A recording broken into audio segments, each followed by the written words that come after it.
tired and upset before, and now you've had dinner and you are very chatty, very vocal. You seem a bit happier. Are you happier? Yeah, that's good. Do you want to make a vlog? Should we make a vlog about what we're bringing for you tomorrow? Maybe have a little chat, you and I, about what's happening tomorrow. What's happening tomorrow, Dinas? Elin, you have surgery tomorrow. We're going to Stanmore. And we're leaving at stupid o'clock in the morning. Yeah, I know, I'm not happy about that either. Really at stupid o'clock in the morning. Do you have a burp going on?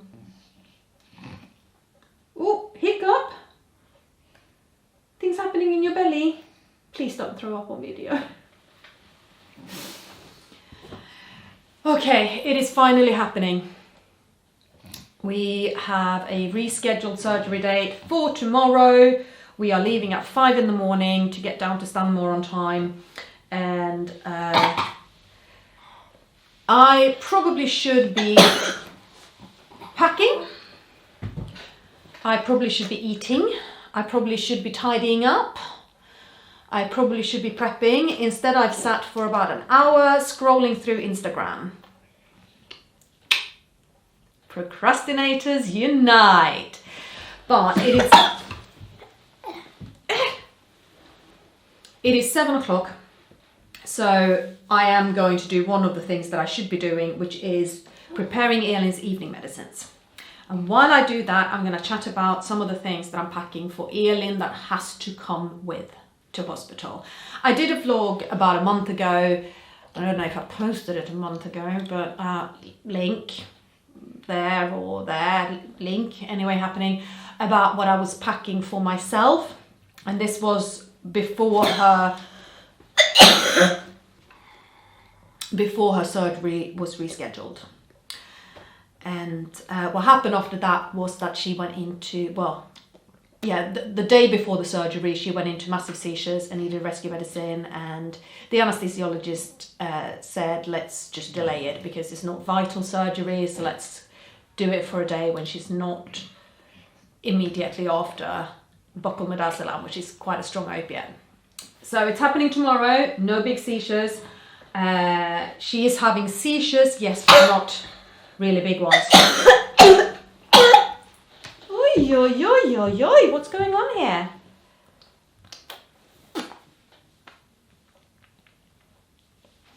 We're going through some days with a lot of secretions, a lot of saliva, and it's very difficult for her to cope with.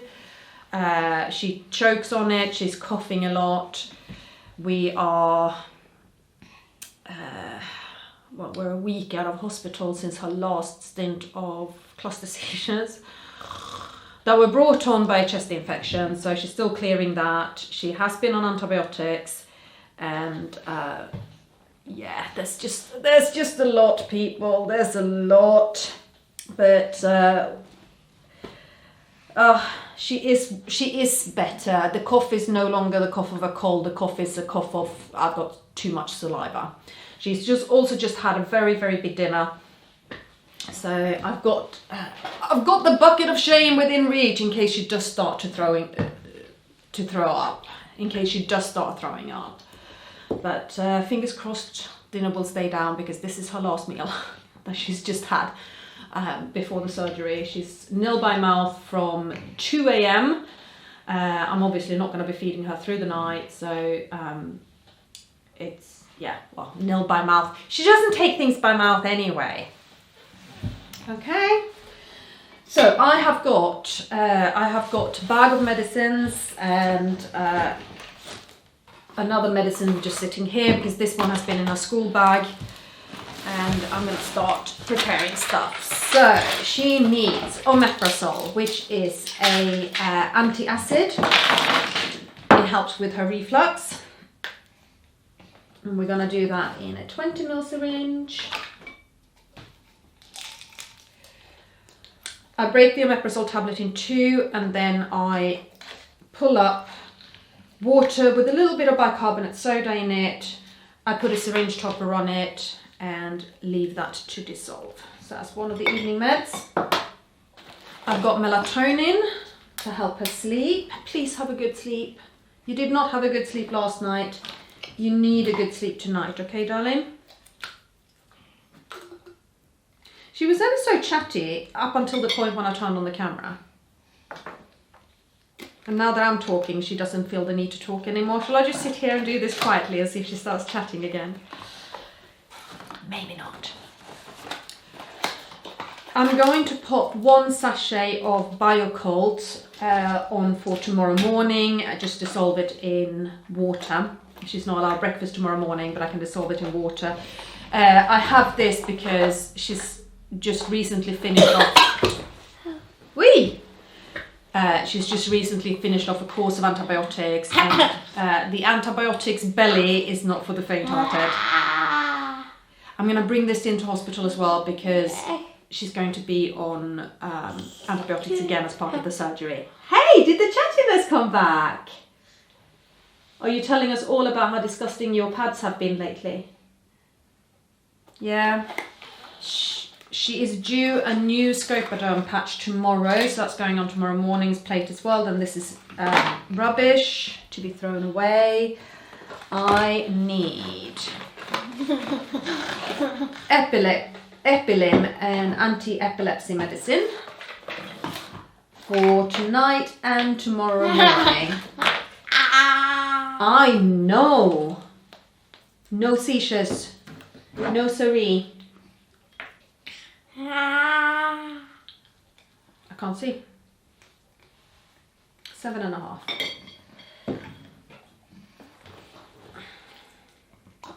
One of the problems of being in midlife, as we so diplomatically call it nowadays, is that I am nearsighted, so I can't see things far away. So my glasses are correcting that. But as I grow older, I also get the age changes in my eyesight, which means that I can't see things up close now either. It's a very interesting thing because basically whenever I need to read something small print, I'm like this.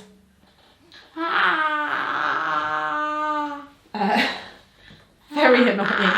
I'm not ready for bifocals yet, people. When I do drag myself off to an optician to have my overdue eye test, it's going to be very interesting to see what they say about that. But yeah, trying to work out on the syringes where the print is really small of how much I've actually pulled up is like...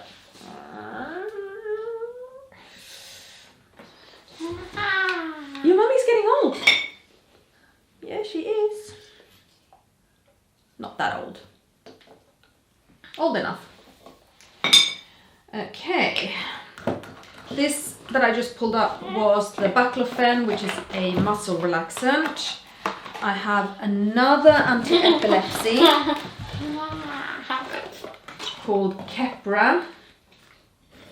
She has 2 daily epilepsy drugs.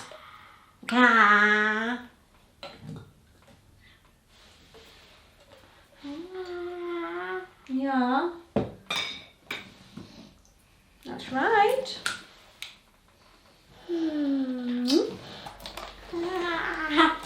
I have Silenar, which is to stop her dribbling. Oh, and I didn't say that when I put the hyoscine patch up, that too is to reduce the amount of saliva that she produces.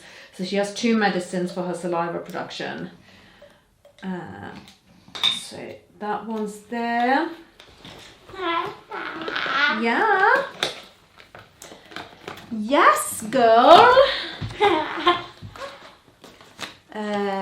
Multivitamin for tomorrow morning.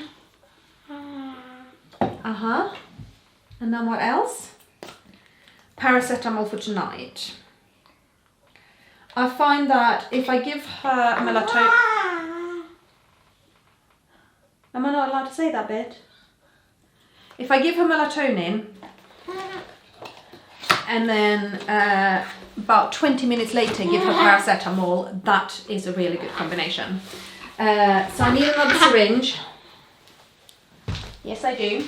And then we're going to talk about the other things that we're bringing. So that's Elin's evening medicines and her morning medicines. I am on the fence as to whether I should prepare some Cosmocol for her tomorrow morning. Cosmocol is a laxative which Elin usually has half a sachet of every day, but as I say, she has been struggling with antibiotics belly, but on the other hand we don't want it to go the other way. So actually I might do that. I might do a Cosmocol for tomorrow morning, just because we don't want her to actually seize up in her stomach, but for her stomach to stop moving, because constipation causes a lot of issues for her. So if I put that there. Now, things that I've not had to bring before, but I do have to bring now, are to do with Elin's portacath. Here, under her skin, Elin has a little device called a portacath, which is a catheter into her central veins, or into a central vein, which gives us immediate IV access without having to cannulate her. These poor hands have no veins left. We can't get cannulas into her hands, into her feet. We're struggling to get them into her arms, and it's just an absolute nightmare. So we had the portacath fitted to give her constant vein access. And we actually, I made the decision that I wanted this after her first hip surgery, which was in May 2022. And then in December, was it 22? Yeah, it must have been. And then in December 2022, she had her second hip surgery, and she still didn't have the portacath at that point. And then it must have been in June 2023 we had the portacath fitted, so that was last year. And it was actually I'd been thinking about a portacath for quite some time before that, but it was because she needed central vein access when we were in hospital, because she needed to go on what's called TPN, total parental nutrition, i.e. intravenous nutrition drip, not just fluid drip, because she was so sick and she wasn't able to take anything on, and she was showing signs of starving. Nutritionally challenged, as it was put at the time. Yeah, I know. And I was talking to one of the anesthesiologists at Stanmore about this, and I talked to a lot of people about it. I talked to her pediatrician, I talked to friends, and all kinds of stuff, and I really felt that the portacath was going to be a game changer, and it has been so far. Every time Elin's been in hospital, we've just been able to cannulate her without any issues, and get her IV fluids and IV medicines, and it's made a huge difference for her. So now she's going into Stanmore for surgery to remove the metalwork from her hips. And, we're at the hospital where I first decided I wanted the portacath. And guess what? They don't have portacath cannulas at Stanmore Hospital.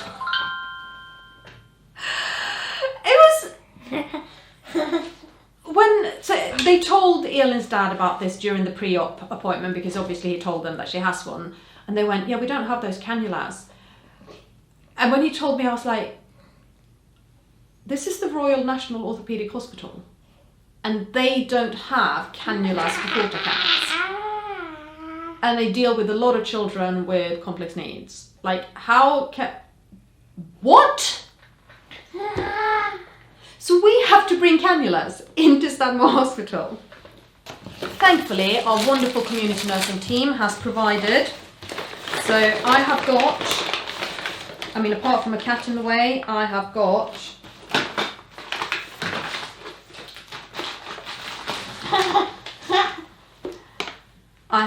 two of the antiseptic wipey thing is, these they must have at Stanmore. Like, because these are used, or something similar is used when you cannulate with normal cannulas. And I have got 4 actual portacath cannulas in the right size for Elin. Hello. Did you want attention? So, they can mess it up 3 times and then they've got to get it right. Thankfully, she was cannulated so recently that there is still a mark where the needle needs to go in. I think I could probably do it. There's a part of me that kind of wants to get trained on how to cannulate her with these. I can get trained if she needs more IV interventions more often. I will definitely have a case for getting trained, and the community nursing team can give me that training. Yes. Yes, girl, do you want to say hi to Luca? There's the cat. Yeah, she's all soft. Is that your cat? Luca, you are so in the way.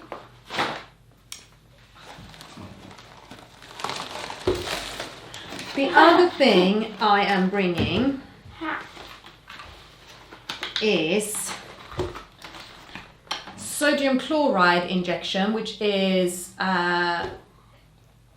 what is used when her port is flushed. So every 4 weeks we take Elin into the community nursing clinic to have her port flushed to make sure that it's still working. And I also have heparin. I should have heparin. Why is there no heparin in this? Where's the heparin? It must have fallen out in the other bag. Jesus Christ. Let's have a look for this. I also have heparin.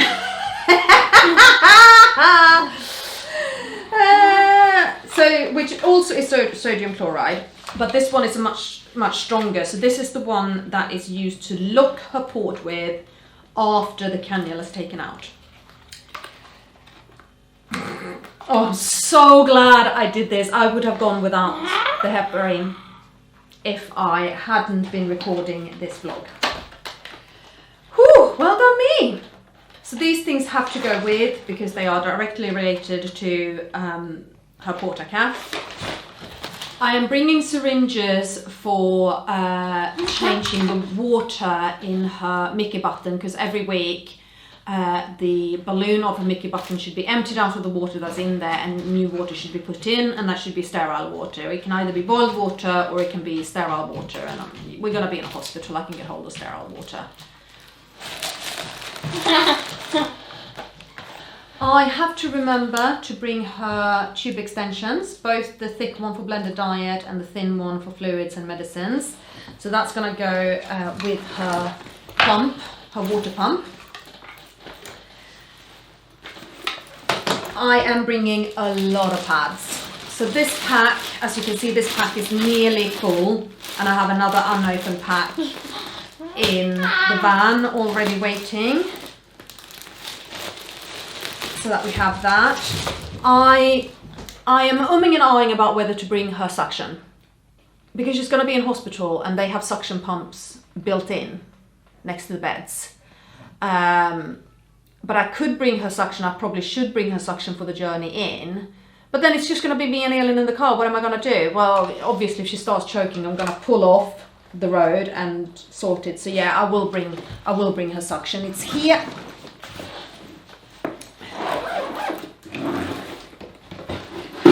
And this is what the pump looks like. And it has a tube and a yanker, and I've got spare supplies with me as well, and the charger for it. And apart from that, I'm only bringing a tiny amount of clothes for her, because most of the hospital stay she's going to spend in hospital gowns. So there's no point bringing loads of clothes for her. And hopefully that should be it. It feels like I'm forgetting stuff. Like, Elin always has so much crap with her. Oh, obviously her emergency Mickey button kit, in case the Mickey button comes out. I have a spare one to change it with. and that just sits here at the back of her wheelchair, so I'm not touching that. I have her wheelchair bag, which I'll probably use to pack some things in. That might even be where her clothes and everything go, rather than go into my bag, so I have a bit more space for my stuff. And with that, I think we are done. I'm gonna try to put Elin to bed quite early tonight, so I'm gonna turn off the lights and the camera very soon, because it's now 7:30. Try to put Elin to bed early tonight. Well done me. She did not sleep well last night, and she is very tired. So I think on that note, I'm gonna end the vlog here. And just as always, ask you to hit the subscribe button and the notification bell, and leave the adverts running for a little bit before you skip them, as advertising revenue is how I make money from this channel. I don't make a lot, but every little bit makes a difference. And yes, let you know that we'll be back very soon with more updates related to this surgery, and see how things are going. So thank you ever so much. Bye.